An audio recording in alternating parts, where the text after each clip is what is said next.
As part of the City Rail Link project, Mount Eden Station is being redeveloped and enlarged. Once completed in 2024, the City Rail Link will join up with the existing train network, increasing the number of trains to get you where you want to be. Before we can enjoy seamless connections, Mount Eden Station needs to be closed for a major upgrade, so until 2024, no trains will be stopping at the station. Closing the Mount Eden Station means the Western Line trains can continue to run on time and to the same frequency, every 10 minutes in the peak. For city-bound customers travelling from the west, who usually transfer at Mount Eden Station, connecting bus services at Kingsland will help you get to Midtown, the University, Mount Eden and Newmarket.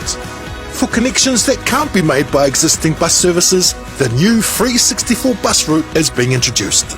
This bus will run between Kingsland Station and Newmarket via Dominion Road, Mount Eden Station and Grafton Station.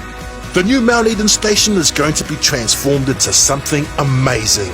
Once built, we'll have a facility that the community can be proud of and much faster connections to the city centre and wider Auckland region.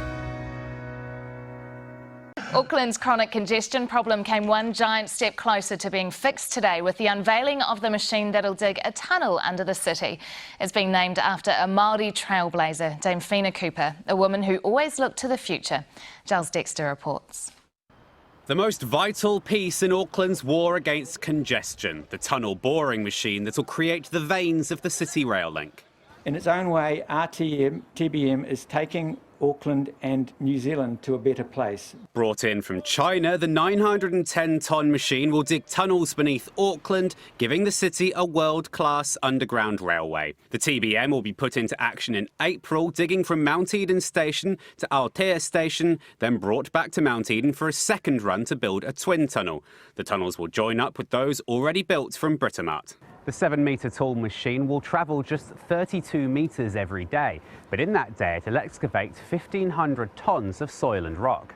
Boring machines traditionally have female names to honour St Barbara, patron saint of underground workers, and this one is named after one of Aotearoa's pioneers, Dame Whina Cooper. If you think about this project and the way that it's going to build this city and build the nation, I think Dame Whina's name is so appropriate in that way. Dame Whina's name beat 300 others in an online competition, her daughter Hinerangi giving the machine her blessing. I want to say I'm humble, but I want to say that I'm really proud. And she's excited by the work opportunities it will provide.